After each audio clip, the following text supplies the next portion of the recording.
अच्छी तरह नेत्र भरकर श्री राम जी की शोभा देखकर फिर पिता के प्रण का स्मरण करके सीता जी का मन क्षुब्ध हो उठा।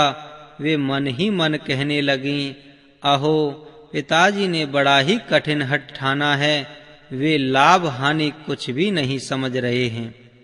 मंत्री डर रहे हैं, इसलिए कोई उन्हें सीख भी नहीं देता। पंडितों की सभा में यह बड़ा अनुचित हो रहा है। कहाँ तो वज्र से भी बढ़कर कठोर धनुष और कहाँ ये कोमल शरीर किशोर श्याम सुंदर। हे विधाता, मैं हृदय में किस तरह धीरज धरूं। शिरस के फूल के कण से कहीं हीरा छेदा जाता है। सारी सभा की बुद्धि भोली बावली हो गई है। अतः हे शिव जी के धनुष, अब तो मुझे तुम्हारा ही आसरा है। तुम अपनी जड़ता लोगों पर डालकर श्री रघुनाथ जी के सकुमार शरीर को देखकर उतने ही हल्के हो जाओ। इस प्रकार श्री सीता जी के मन में बड़ा ही संताप हो रहा है। निमेष का एक लव अंश भी 100 युगों के समान बीत रहा है। प्रभु श्री रामचंद्र जी को देखकर फिर पृथ्वी की ओर देखती हुई सीता जी के चंचल नेत्र इस प्रकार शोभित हो रहे हैं, मानो चंद्रमंडल रूपी डोल में कामदेव की 2 मछलियां खेल रही हों। देवी सीता जी की वाणी रूपी भ्रमरी को उनके मुख रूपी कमल ने रोक रखा है। लाज रूपी रात्रि को देखकर वह प्रकट नहीं हो रही है।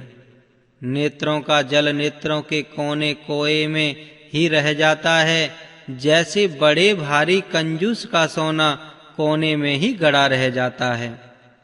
अपनी बड़ी हुई व्याकुलता जानकर सीता जी सकुचा गईं और धीरज धरकर हृदय में विश्वास ले आईं कि यदि तन मन और वचन से मेरा प्रण सच्चा है और श्री रघुनाथ जी के चरण कमलों में मेरा चित्त वास्तव में अनुरक्त है, तो सबके हृदय में निवास करने वाले भगवान मुझे रघु श्रेष्ठ श्री रामचंद्र जी की दासी अवश्य बनाएंगे।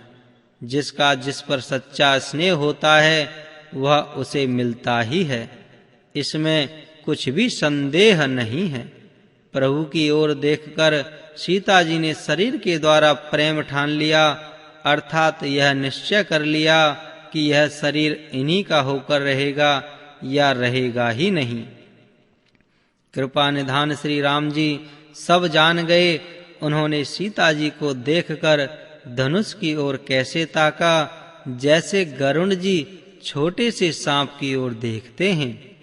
इधर जब लक्ष्मण जी ने देखा कि रघुकुल शिरोमणि श्री रामचंद्र जी ने शिव जी की धनुष की ओर ताका है, तो वे शरीर से पुलकित हो ब्रह्मांड को चरणों से दबाकर निम्नलिखित वचन बोले। हे दिग्गजो, हे कक्षप, हे शेष, हे बाराह, धीरज धरकर पृथ्वी को थामे रहो, जिसमें यह हिलने न पावे। श्री रामचंद्र जी शिव के धनुष को तोड़ना चाहते हैं। मेरी आज्ञा सुनकर सब सावधान हो जाओ। श्री रामचंद्र जी जब धनुष के समीप आए, तब सब स्त्री पुरुषों ने देवताओं और पुण्यों को मनाया। सब संदेह और अज्ञान नीच राजाओं का अभिमान, परशुराम जी के अहंकार गर्व की गुरुता, देवता और श्रेष्ठ मुनियों की कातरता भय, सीता जी का सोच, जनक जी का पश्चाताप और रानियों के दारुण दुख का दावानल, ये सब शिव जी के धनुष रूपी बड़े जहाज को पाकर समाज बनाकर उस पर जा चढ़े। ये श्री रामचंद्र जी की भुजाओं के बल रूपी अपार समुद्र के पार जाना चाहते हैं, परंतु कोई केवट नहीं है। श्री राम जी ने सब लोगों की ओर देखा और उन्हें चित्र में लिखे हुए से देखकर फिर कृपाधाम श्री राम जी ने श्री सीता जी की ओर देखा और उन्हें विशेष व्याकुल जाना। उन्होंने जानकी जी को बहुत ही विकल देखा। उनका एक एक क्षण कल्प के समान बीत रहा है। यदि प्यासा आदमी पानी के बिना शरीर छोड़ दे, तो उसके मर जाने पर अमृत का तालाब भी क्या करेगा। सारी खेती के सूख जाने पर वर्षा किस काम की। समय बीत जाने पर फिर पछताने से क्या लाभ। जी में ऐसा समझकर श्री राम जी ने जानकी जी की ओर देखा और उनका विशेष प्रेम लखकर वे पुलकित हो गए। मन ही मन उन्होंने सब गुरु को प्रणाम किया और बड़ी फुर्ती से धनुष को उठा लिया। जब उसे हाथ में लिया तब वह धनुष बिजली की तरह चमका और फिर आकाश में मंडल जैसा मंडलाकार हो गया।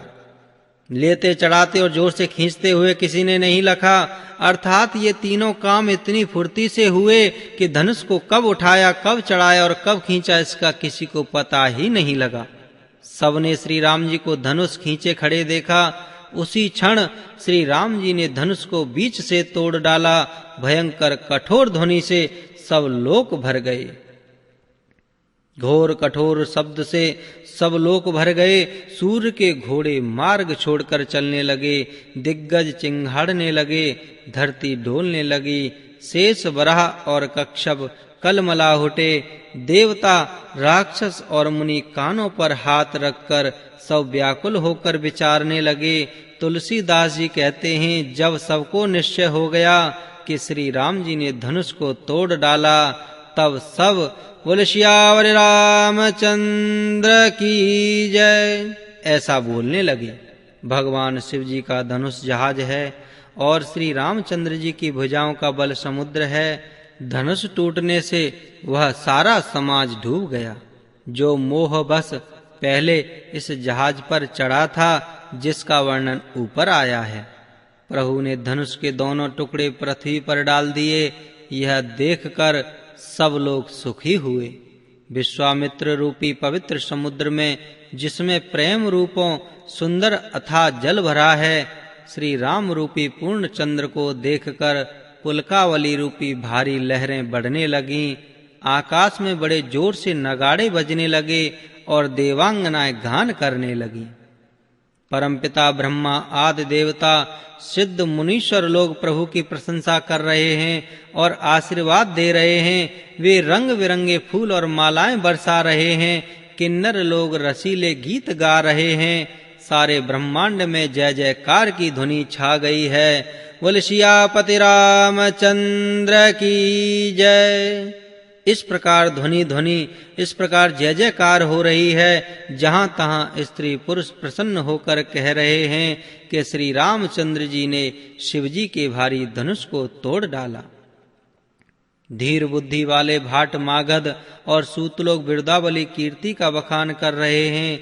सब लोग घोड़े हाथी धन मणि और वस्त्र निछावर कर रहे हैं। झांझ मृदंग शंख सहनाई भेरी ढोल और सुहावने नगाड़े आदि बहुत प्रकार से सुंदर बाजे बज रहे हैं। जहां तहां युवतियां मंगल गीत गा रही हैं। सखियों सहित रानी अत्यंत हर्षित हुई, मानो सूखते हुए धान पर पानी पड़ गया हो। जनक जी ने सोच त्याग कर सुख प्राप्त किया, मानो तैरते तैरते थके हुए पुरुष ने थाह पाली हो। धनुष टूट जाने पर राजा लोग ऐसे श्रीहीन निस्तेज हो गए जैसे दिन में दीपक की शोभा जाती रहती है। सीता जी का सुख किस प्रकार वर्णन किया जाए, जैसे चातकी स्वाति का जल पा गई हो। श्री राम जी को लक्ष्मण जी किस प्रकार देख रहे हैं, जैसे चंद्रमा को चकोर का बच्चा देख रहा हो। तब सतानंद जी ने आज्ञा दी और सीता जी ने श्री राम जी के पास गमन किया। साथ में सुंदर चतुर सखियां मंगलाचार के गीत गा रही हैं। सीता जी बाल हंसनी की चाल से चली। उनके अंगों में अपार शोभा है। सखियों के बीच में सीता जी कैसी शोभित हो रही हैं, जैसे बहुत सी छवियों के बीच में महाछवि हो। कर कमल में सुंदर जयमाला है, जिसमें विश्व विजय की शोभा छाई हुई है। सीता जी के शरीर में संकोच है, पर मन में परम उत्साह है। उनका यह गुप्त प्रेम किसी को जान नहीं पड़ रहा है। समीप जाकर श्री राम जी की शोभा देखकर राजकुमारी सीता जी चित्र में लिखी सी रह गईं। चतुर सखी ने यह दशा देखकर समझाकर कहा, सुहावनी जयमाला पहनाओ। यह सुनकर सीता जी ने दोनों हाथों से पर प्रेम के वश होकर पहनाई नहीं जाती। उस समय उनके हाथ ऐसे सुशोभित हो रहे हैं मानो डंडियों सहित दो कमल चंद्रमा को डरते हुए जयमाला दे रहे हों। इस छवि को देखकर सखियां गाने लगीं। तब सीता जी ने श्री राम जी के गले में जयमाला डाल दी।